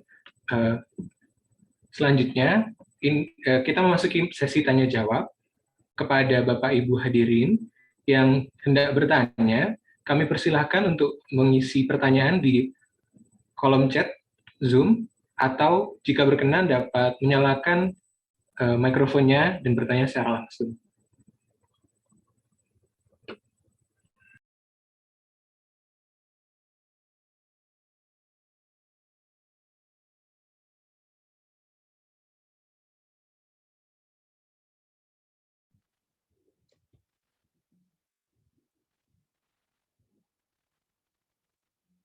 Assalamualaikum untuk Bapak Alessandro ya.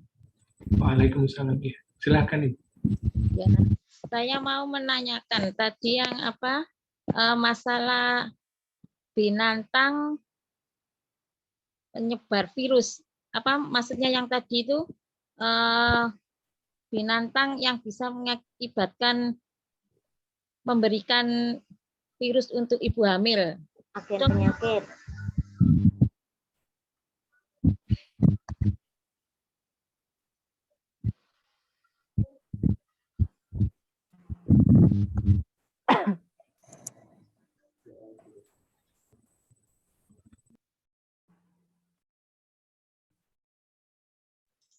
Ya, mungkin itu pertanyaannya, Mas Alessandro. Iya, mungkin untuk Ibu Farida dipersilahkan. Oke, baik. Saya mohon izin langsung menjawab ya.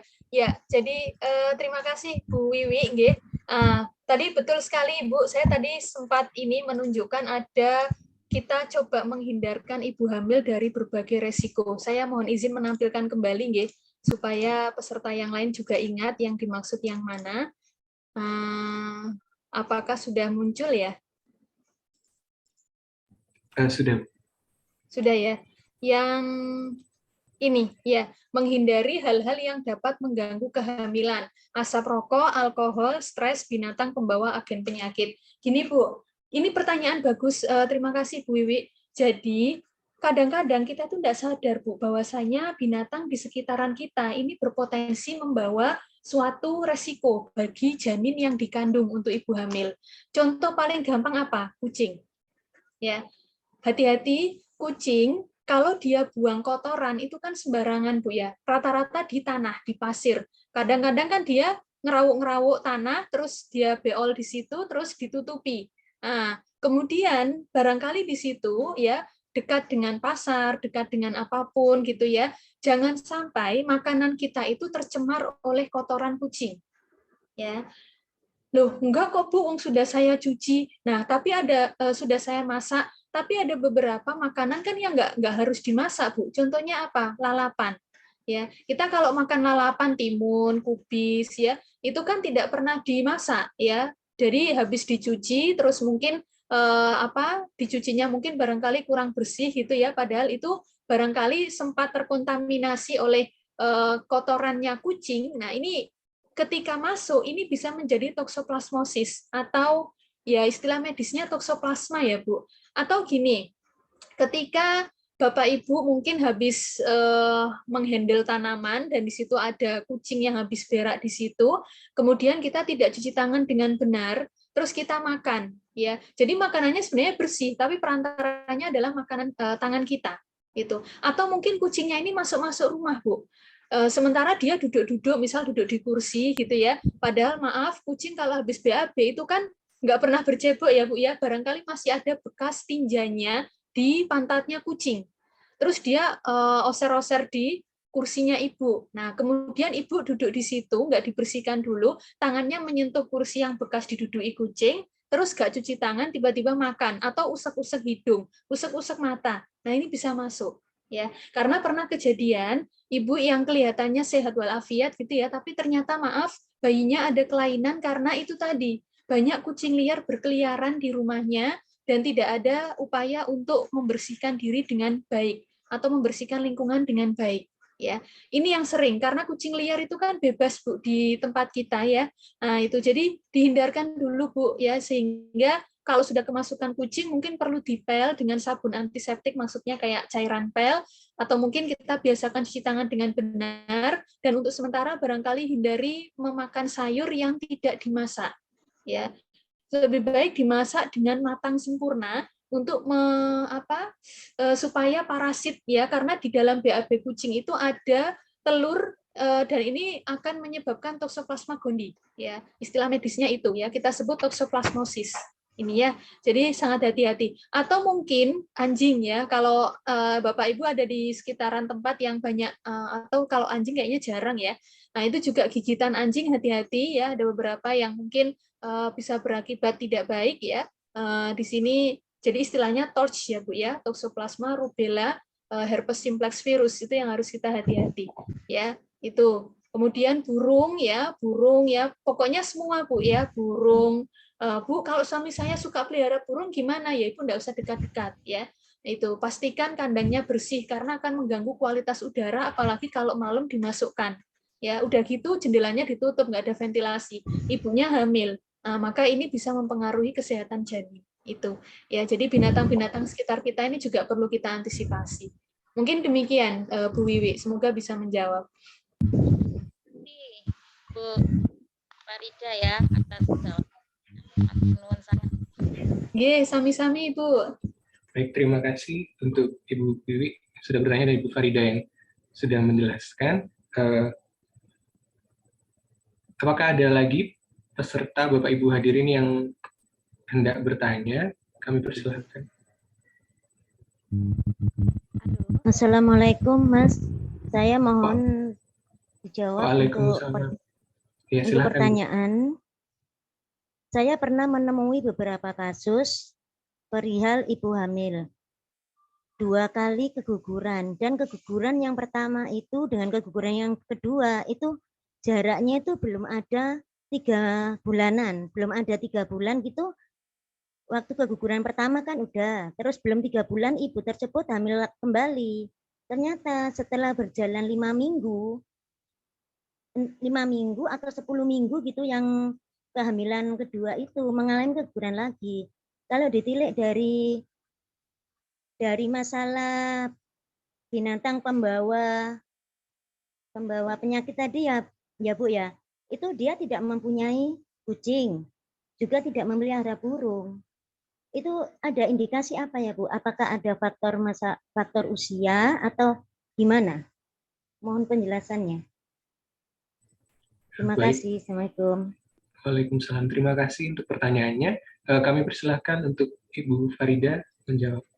Baik, terima kasih. Tadi yang tanya dengan Ibu siapa, nggih? Saya belum terlihat di layar saya ini. Dengan Ibu Ani, Bu.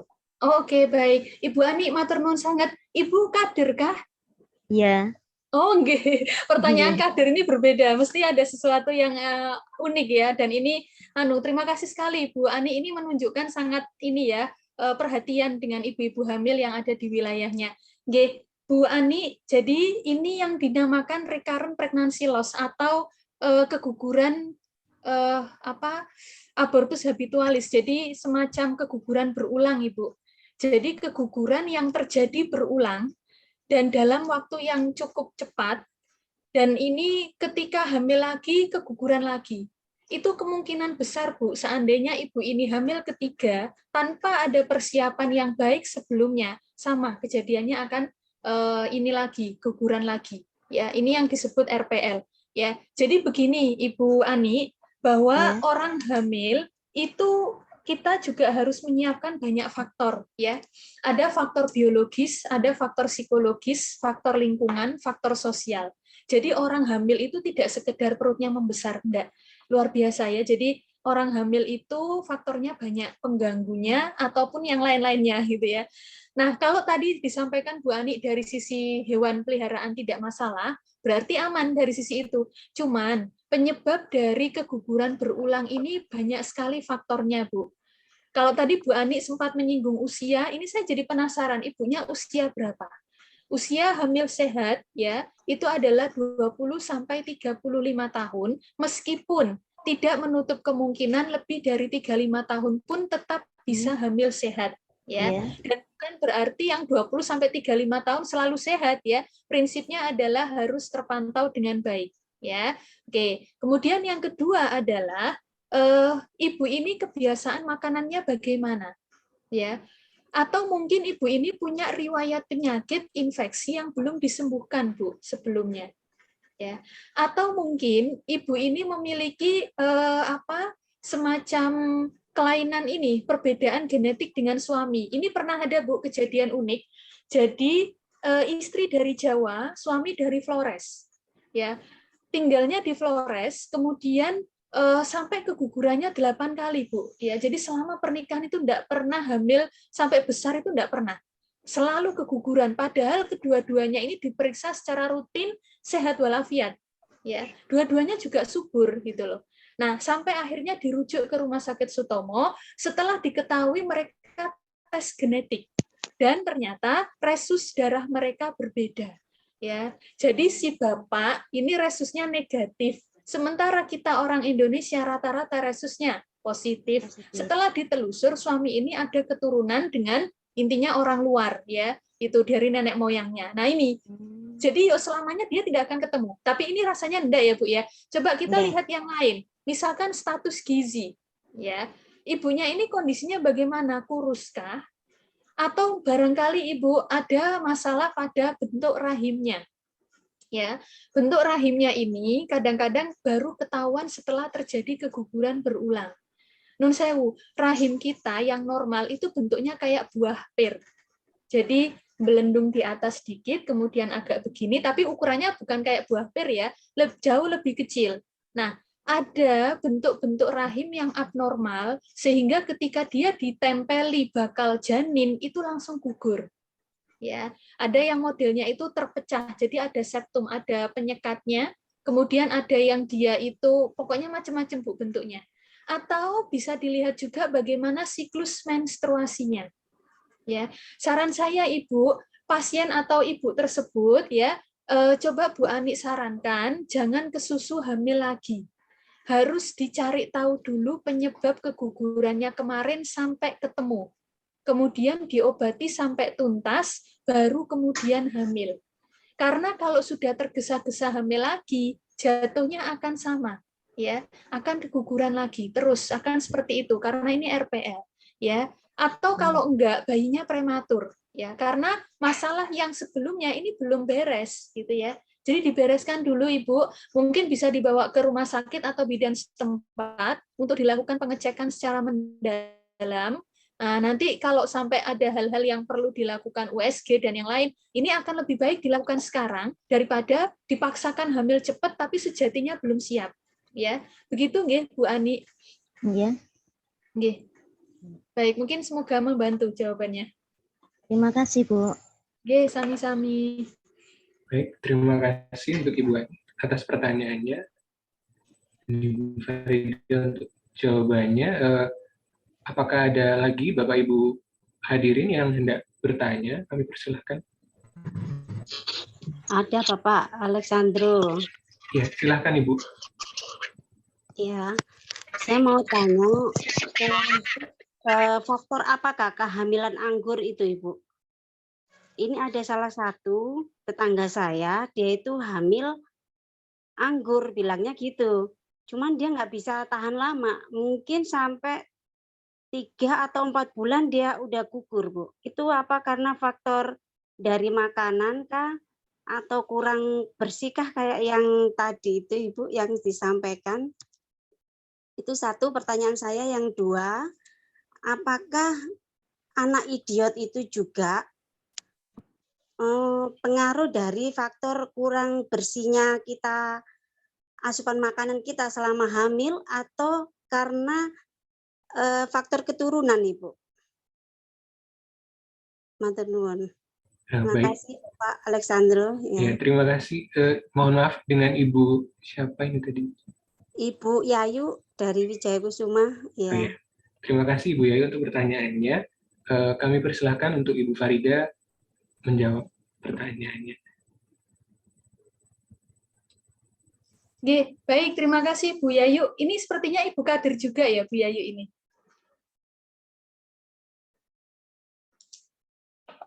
Baik, yang pertama tadi pertanyaannya mengenai ya, hamil anggur. Dari Kadir Wijaya Kusuma. Oh iya, Kadir Wijaya Kusuma tadi ya. Baik, matur nuwun Bu Yayu atas pertanyaannya. Yang pertama mengenai hamil anggur. Baik, hamil anggur ini seperti namanya ya, anggur. Jadi seperti bulatan-bulatan kecil, Bu. Jadi ketika bayi itu sebelum dilahirkan, dia akan mengalami perkembangan di dalam rahim. Ya, mulai seperti di dalam Al-Quran, Bu ya. Jadi mulai dari segumpal darah, segumpal daging, kemudian ada tulangnya, sampai ditiupkan ruh, kemudian berkembang terus sampai bayi dan siap dilahirkan. Jadi hamil anggur itu dia kegagalan dari sisi tadi ya, transformasi untuk menuju ke janin. Ya, jadi kalau kita sebut janin itu sudah berbentuk seperti manusia, Bu. Ada tangannya, ada kepalanya, ya. Tapi kalau hamil anggur itu masih berupa gumpalan-gumpalan tadi. Nah, ini gagal tidak berkembang ke janin dan akhirnya luruh atau gugur. Ya, jadi hamil anggur itu cirinya tidak akan pernah sampai matur ya, sampai 9 bulan tidak akan. Pasti dia akan gugur. Karena ketika dia sudah tidak berkembang sebagai janin, oleh tubuh akan dikenal sebagai benda asing. Namanya benda asing, perlindungan tubuh, dia akan diusir, ya, jadinya gugur. Ya, nah hamil anggur itu memang ada, ya. Ini yang dalam bahasa medis kita sebut sebagai mola hidatidosa, ya. Mola hidatidosa ini penyebabnya, ya, banyak sekali faktornya, Ibu. Ya, yang pertama dari usia ibu. Ya, usia ibu mencerminkan kualitas telur. Ya, semakin tinggi semakin tinggi usia ibu, maka semakin kurang baik ya atau kurang sehat kualitas telur. Sehingga ketika dia dihamili atau dibuahi gitu ya, tidak berkembang sempurna menjadi janin. Ya, ini. Kemudian bisa juga diakibatkan oleh adanya ini penyakit yang diderita ibu atau infeksi. Ya, sehingga dalam hal ini ibu tidak mampu, ya, kemampuan rahim ibu kurang baik untuk menerima kehamilan sehingga kehamilan ini cenderung gagal. Ya, banyak sekali sebenarnya faktornya Ibu. Kemudian bisa juga karena kromosom ya, artinya ini genetik. Jadi kromosomnya ada gangguan genetik pada ibu maupun pada ayah. Nggak tahu ini dari mana, perlu diselidiki. Itu ya. Jadi hamil mola hidatidosa begitu. Atau mungkin simpelnya karena memang ibu ini belum siap ya. Jadi disiapkan dulu Bu sel telurnya dengan baik ya. Ini banyak sekali faktornya. Bisa juga karena gizi ya. Karena gizi. Jadi penyakit gizi kronis yang dialami ibu, entah itu obesitas, entah itu kurus, terlalu kurus, sehingga kualitas ovum atau sel telurnya ini tidak baik. Begitu dibuahi tidak mampu berkembang sempurna menuju janin. Ya, jadi ini banyak sekali faktornya, Bu. Nanti saran saya sama ya, dibawa saja ke tenaga kesehatan, dicari dulu penyebabnya, jangan ke susu hamil lagi. Ya, hamil itu Bu, kalau kita lihat-lihat lebih sulit persiapannya sebenarnya daripada kalau sudah kena hamil itu udah ini kan ya, paling strugglingnya atau upaya kerasnya adalah bagaimana ibu ini nggak stres ya. Tapi untuk persiapan itu juga butuh upaya ya. Apalagi kalau sudah ada masalah seperti ini. Ya, jadi yang hamil anggur seperti tadi Ibu banyak faktor. Ibu ini ya atau pasien yang dimaksudkan tadi seperti yang mana? Ini kita cari tahu dulu ya. Butuh pemeriksaan lebih jauh ya. Baik, kemudian yang kedua tentang idiot ya. Idiot ini bahasa awamnya ya. Kalau bahasa medisnya banyak sekali ya versinya. Kita anggap mungkin lebih kepada keterbelakangan dalam hal kognitif gitu ya. Sehingga kalau dibilang keturunan enggak juga, Bu, ya. Bukan, ya. Idiot itu lebih cenderung kepada pola asuh ya. Ingat pola asuh itu dimulai dari persiapan kehamilan sampai 2 tahun minimal ya dalam 1000 HPK tadi. Sehingga anak yang idiot ini yang bagaimana dulu ya. Kadang-kadang anak yang hiperaktif itu juga disebut idiot oleh masyarakat ya. Yang pasti mereka ini jarang diakibatkan oleh keturunan, Bu. Ya. Tapi kok gini Bu, misalkan bapak ibunya memang idiot atau mungkin salah satunya katakanlah ibunya idiot, anaknya kok juga idiot karena status ibu itu menentukan anak dalam hal pola asuh. Misal, ibu yang sehat dengan ibu yang idiot akan berbeda dalam memberikan stimulus ke anaknya. Ya, itu. Jadi dalam hal ini bukan menurun, tapi karena kaitannya dengan pola asuh tadi. Itu. Jadi dan anak idiot ini sebenarnya bisa disembuhkan, bisa ditata laksana. Jangan terus kemudian dibiarkan, kasihan nanti semakin lama semakin sulit itu pembenarannya. Ibaratnya kalau pisau itu sudah bengkok, semakin bengkok, semakin susah untuk dikembalikan, sehingga pemikirannya atau otaknya tidak tajam lagi. Ya, itu jadi ditata laksana sedini mungkin itu akan jauh lebih baik. Ya, itu. Atau mungkin idiot dalam hal ini misal maaf ya kurang ibaratnya kalau orang bilang itu kadang setrumnya itu kurang gitu ya, atau kurang pas begitu. Nah, ini ada kegagalan neuron, ya, kegagalan serabut saraf otak pada saat proses kehamilan. Dan ini pasti disebabkan oleh kehamilan trimester 1 yang saat itu tidak bisa berkembang dengan baik. Mungkin secara fisik iya, tapi secara neuron di dalamnya tidak. Mungkin ibunya, maaf ya, barangkali tidak tahu kalau dia hamil, kemudian minum jamu-jamuan, kemudian masih bekerja di tempat yang beresiko, kemudian masih terpapar polusi dan asap rokok, ya. Saat ini banyak sekali anak-anak dengan gangguan kognitif akibat ibunya saat hamil terpapar asap rokok dan polusi. Ya. Kadang saya itu bersyukur, Bu, dengan adanya pandemi ini kita dibiasakan pakai masker. Ini secara tidak langsung juga melindungi ibu-ibu hamil ya supaya tidak terkena asap kendaraan maupun rokok ya. Karena terutama trimester 1 Bapak Ibu ya, Bapak Ibu yang punya saudara anak yang hamil ya atau mungkin istrinya sendiri yang hamil 1 sampai 3 bulan pertama ini fase kritis. Kelihatannya memang perutnya belum besar, masih kayak orang biasa, tapi justru inilah fase riskan, ya, karena semua pembentukan bakal kepala, bakal jantung, bakal otak, ya, bakal semuanya itu dari trimester 1, ya. Kalau trimester 2 dan 3 itu tinggal membesarkan tok.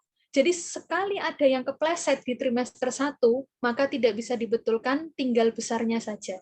Ya, kadang-kadang hebohnya itu di trimester 3 ya, yang maternity foto lah apa ya, karena kelihatan sudah besar, kelihatan hamil gitu ya. Padahal yang trimester 1 ini yang riskan ya, itu ya. Jadi dan parahnya adalah tidak semua ibu hamil itu langsung tahu kalau dirinya hamil. Nah ini ya, kadang-kadang baru tahu itu setelah ada kerasa gerak-gerak di rahimnya. Nah ini itu sudah usia 18 minggu, 20 minggu telat ya.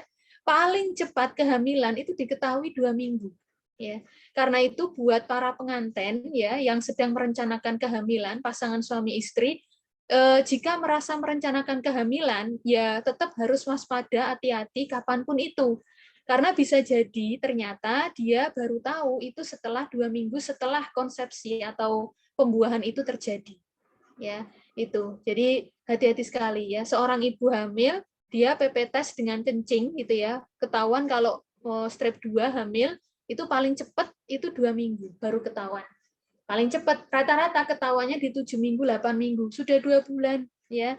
Nah, 2 bulan sebelumnya ini ngapain aja ibunya? Nah, ini kalau nggak hati-hati sekali dikiranya masuk angin, minum obat-obatan nggak karuan. Nah, ini ya. Karena sering sekali itu terjadi sehingga bayinya lahir dalam kondisi perkembangan otaknya tidak sempurna, sehingga yang kita kenal idiot itu.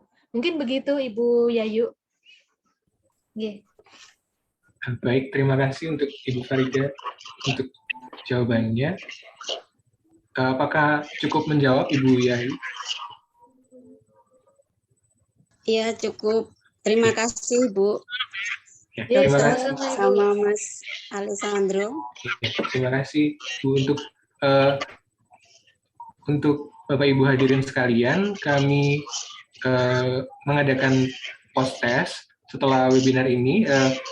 Mungkin Bapak Ibu hadirin sekalian dapat mengisi post-test melalui link yang sudah kami sediakan di kolom Zoom. Dapat mulai diisi dari sekarang ya. Terima kasih. Untuk selanjutnya, apakah ada dari Bapak Ibu sekalian yang hendak bertanya lagi, satu kali lagi? Assalamualaikum. Waalaikumsalam. Silakan. Pertanyaan. Iya, ini mau tanya Pak ke Bu Farida. Ini loh, kiat-kiat untuk ibu yang melahirkan itu supaya ASI-nya itu bisa lancar. Kan kebanyakan kan nggak lancar gitu, Bu. Bagaimana? Ya, baik. Terima kasih Ibu untuk pertanyaannya. Silakan. Baik, Ibu Sinten, Ibu Adinda nggak ini? Atau nama putrinya ini? Nama putrinya, Bu. Ibu Budaya dari Fajar Mentari 6 Kalianak Timur. Oh, Kalianak Timur. Baik. Ya, baik. Jadi ini pertanyaan yang bagus ya. karena kaitannya tidak sedikit ibu-ibu yang gagal ASI eksklusif karena awal-awal persalinan merasa ASInya tidak lancar.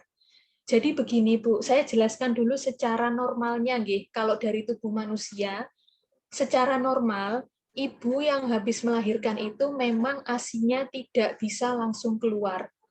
Ini karena pengaruh hormon, ya.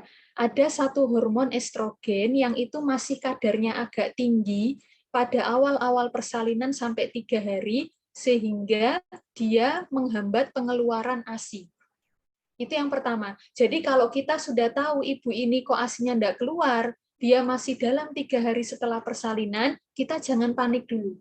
Karena memang itu normal. Ya, biasanya kalaupun keluar itu sedikit sekali Bu, ya, jadi hanya berupa tetesan. Tapi perlu kita ingat tetesan itu kuning, ya, itu kolostrum, cairan emas, ya, yang tadi saya sampaikan. Ini jangan dibuang, eman seeman-emannya kalau dibuang. Ini nggak ada supermarket manapun yang jual ya. Ini luar biasa Bu ya. Di luar negeri, negara barat, kenapa mereka anak-anaknya bisa cerdas, negaranya bisa maju? Karena sangat menghargai kolostrum. Ya, sementara kepercayaan di masyarakat kita susu jolong atau susu kuning itu dianggap kotoran sehingga dibuang karena warnanya kuning. Nah, justru ini bukan ya. Nah, nanti kalau keluar itu diberikan aja Bu, meskipun hanya beberapa tetes ya. Nah, jadi karena biasanya hanya sedikit, ini dianggap ibu ini kok ASInya nggak keluar, cuman sedikit ya sudahlah susu formula aja, enggak ya. Oke, jadi jangan khawatir. Yang kedua dari sisi lambungnya bayi, Bu. Lambungnya bayi baru lahir itu cuma sebiji kacang merah loh. Sebiji kacang merah. Saya nggak bawa kacang merah. Kecil sekali ya. Kecil sekali. Jadi tidak usah dipaksakan kayak anak gede yang harus minum glek-glek-glek. Enggak. Ya, Allah itu sudah menciptakan cocok, Bu. Di saat ibunya masih berusaha, ASInya ini belum banyak, ya. Di sisi yang lain, ya Allah itu sudah menyiapkan lambung yang memang ukurannya kecil ya. Kemudian bayi itu juga sudah punya cadangan lemak. Ibu kalau perhatikan ketika bayi lahir itu kan di punggung-punggungnya ada lemak ya. Terus di dada-dadanya ada lemak. Itu memang terkesan kotor tapi itu lemak Bu, itu lemak cadangan makanan. Ya, jadi kalau memandikan bayi baru lahir nggak usah sampai dibobrot sampai bersih itu jangan. Biarkan itu lemak ya enggak apa-apa. Ya, jadi dalam hal ini tidak usah khawatir. Yang harus diutamakan adalah ibu melahirkan tersebut harus didukung. Semangatnya jangan sampai down. Karena kalau sudah ada statement, ada kalimat, wah susune gak metu, wah dudo susune gak ono, waduh itu sudah mindset, cerep, langsung ibunya tidak ada semangat, akhirnya apa? Yang keluar hormon stres, Bu. Kalau hormon stres yang keluar, sudah jalan itu tertutup untuk ASI. Ya, karena ASI itu butuh yang namanya hormon oksitosin. Itu nama lainnya hormon cinta. Semakin ibu ini didukung, dicintai, disupport oleh keluarga, mertua, ya saudara, tetangga, kader, maka semakin hormon cinta ini ada, dan dia lihat nanti Anda pada saat hari ketiga ke atas, wow, sampai bengkak-bengkak Bu itu nanti kalau nggak segera disusukan rutin ya, sampai mungkin beranya basah ya, terus dia akan ngalir terus. Ya, itu jadi sabar dulu, 3 hari ini sabar dulu. Bu, 3 hari sudah, tapi ini kok masih sedikit, tenang, tenang ya. Semakin kita berpikir begitu, semakin nanti ibunya mindsetnya ini ya, jadi harus tambah dibesarkan. Nah, selama proses menunggu 3 hari itu ya tidak diam aja ya, nutrisi ibunya harus cukup ya, tidurnya harus maksimal karena itu juga harus dibantu keluarga lain dalam mengasuh bayi. Kemudian disusukan terus Bu, meskipun nggak keluar, ini penting. Bu, apa yang dikenyot nggak ada yang keluar, nggak apa-apa. Begitu bayi itu ngenyot, celep ke putingnya ibu, maka hormon oksitosin, hormon cinta itu yang keluar. Jadi bukan ASI memang yang keluar, tapi hormon oksitosin ini akan terus ya sor terus keluar. Bondingnya semakin bagus ya. Begitu nanti hari keempat mulai keluar, hari kelima mulai keluar, hari keenam mulai terus ya. Jadi mengiringi dengan besarnya lambung bayi. Ya, yang penting tadi jangan sampai membuat ibu stres ya. Itu mungkin itu Bu Semoga membantu. Terima kasih, Bu. Ya, Terima kasih untuk pertanyaannya dan Ibu Farida untuk jawabannya. Selanjutnya, apabila masih ada pertanyaan dari Bapak Ibu hadirin sekalian, dapat diisikan dalam Google Form yang sudah kami sediakan, linknya di room chat Zoom meeting sore ini. Kemudian mengingatkan juga untuk Bapak Ibu sekalian untuk mengisi post test yang ada juga linknya di room chat Zoom meeting ini. Ya. Sekali lagi kami ucapkan terima kasih kepada Ibu Farida Fitriana, Eskep BD MSC, yang telah menyampaikan materi pada hari ini, serta kepada rekan-rekan panitia yang telah menyelenggarakan acara pada sore hari ini. Sebelum acara ini kita akhiri, marilah kita melakukan sesi foto bersama terlebih dahulu. Kepada para peserta, kami mohon untuk mengaktifkan kameranya supaya kami dapat mengambil fotonya. Dokumentasi. Untuk panitia, apakah sudah siap?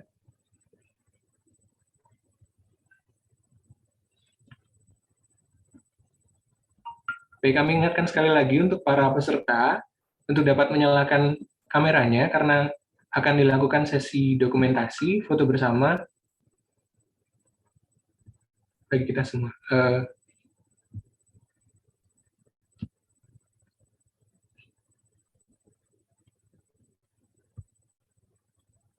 Untuk panitia, apakah sudah siap? Sudah, saya hitung ya. 1, 2, 3. Untuk slide kedua, 1, 2, 3. Slide terakhir, 1, 2, 3. Baik, saya kembalikan lagi ke MC. Baik, terima kasih, Kak Dela. Hadirin yang berbahagia, telah sampailah kita di penghujung acara. Saya selaku pembawa acara, mohon maaf atas kesalahan-kesalahan saya dalam penyelenggaraan acara ini. Terima kasih untuk partisipasi hadirin sekalian. Kami segenap panitia pamit undur diri. Wassalamualaikum warahmatullahi wabarakatuh. Waalaikumsalam. Terima kasih Bapak Ibu semuanya. Semoga bermanfaat. Terima kasih adik-adik KKN. Ya, tetap semangat. Baik, mohon izin live ya. Baik, terima kasih Bu.